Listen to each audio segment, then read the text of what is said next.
Have y'all heard about Debbie Collier? This is a crazy case. I don't know what to think about it. I can't really make up my mind what my theory is on it. But let me just spell this out.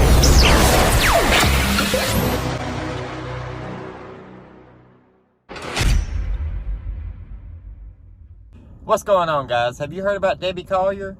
This is a very interesting case, and I don't know what to think about it right now. I'm still trying to form my opinion on what I think happened. But let me just give you the facts, okay? Debbie Collier is a 59-year-old real estate office manager.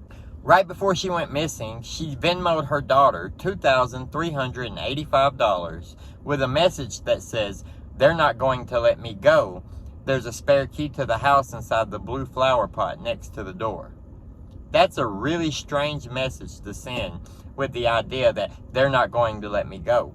Who's not going to let you go? Well, then, a day later, the daughter and the husband go and they file a missing persons report. The police department used Sirius XM radio to track the rental van that she was driving to her location.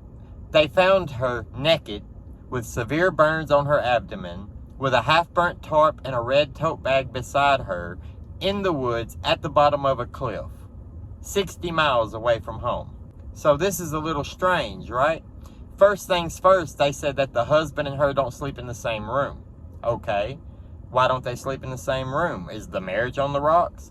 No, it's just that the husband snores. Maybe that's believable, maybe not. See, my parents take time sleeping in separate rooms because my dad snores a lot. So I was like, yeah, maybe.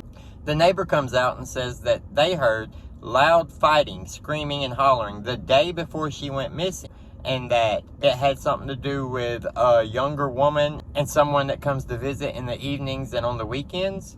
That doesn't sound good for the husband, right? Then we have the daughter, Amanda Bearden, 36 years old. She's the one who got the Venmo and the message from her mom that seems suspicious, right? If you think you're about to get killed or something is about to happen to you, then are you going to send a Venmo with money and tell your daughter, oh, they're not going to let me go, so let me tell you where the spare key is, rather than tell you who has me, what's going on? If you're able to send a message, are you really just sending, they're not going to let me go, there's a spare key to the house in the blue flower pot beside the door? No, you're going to be like, hey, these people have me, see what you can do, get me out of here, please help, something, right? I mean, you have to be a real cool cucumber to just, hey, I don't want y'all to have to struggle once I'm gone, even though these people are about to kill me, so let me tell you where the spare key is and make sure I send you money to be comfortable with. No, that sounds suspicious to me. Let's add to that fact that the daughter has a rap sheet going back like 10 years for domestic violence charges with several different men, her being the victim and the aggressor in these cases. There is not like, oh no, she's an innocent little daughter and she just lost her mom. No, this is a criminal, okay? A criminal, a career criminal at this point. 10 years worth of domestic violence? That's a lot. That sounds like anger management problems. That sounds like attitude problems. That sounds like somebody who might possibly kill their own mother for money or out of spite or jealousy or anger or whatever. I don't know the motives behind it.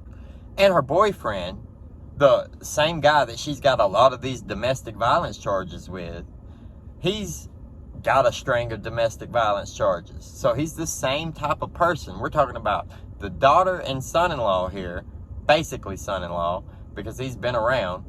They have these violent outbursts and fights all the time. Then there was a fight the day before Debbie went missing, according to Debbie's neighbor. Come on now, something's not sitting right. And then she sends money to her daughter through Venmo with a weird message that makes it sound like she's been kidnapped or abducted in some way, but has no cry for help involved, no nothing. Really? I mean, are we buying that?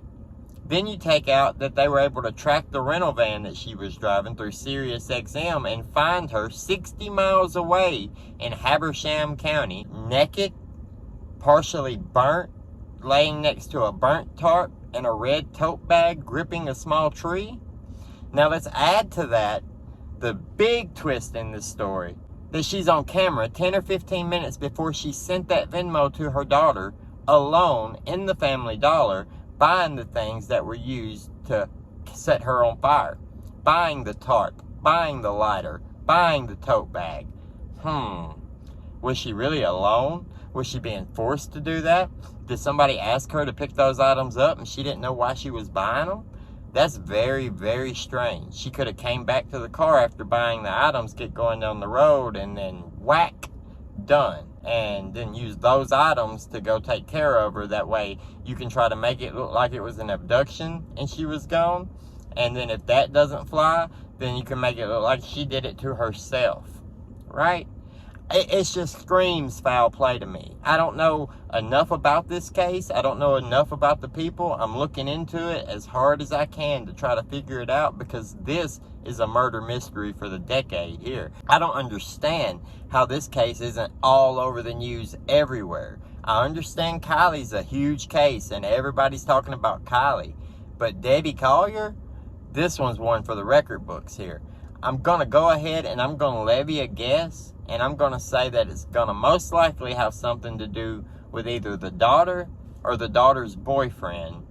And I don't know, I'm not sure if the husband's in on it or not. But the husband made a statement. He never said anything about the screaming and arguing the day before. He did say that her car was there when he went to sleep, and her car was there when he left the next morning to go to work. So in his mind, she was there. He just didn't say he saw her. What kind of man doesn't see his wife before he leaves or comes home, before he goes to bed, or before he leaves to go to work? That's kind of strange, right?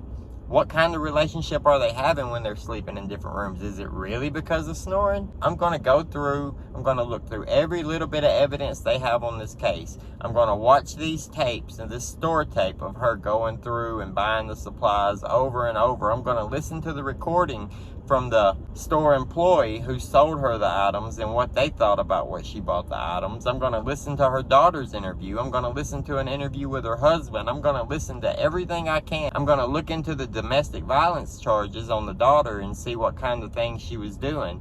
We're going to figure this out. We're going to get to the bottom of it, because Debbie deserves justice, and that's wrong. I can't imagine your own family doing something like that to you. So I hope that's not the case. But right now, it just doesn't add up, and all signs point to the daughter and the daughter's boyfriend, and possibly even the husband. This is crazy, guys. What do you think? Let me know in the comments below. Be sure to like the video and subscribe to the channel so we can follow this and learn more. Have a good one, guys.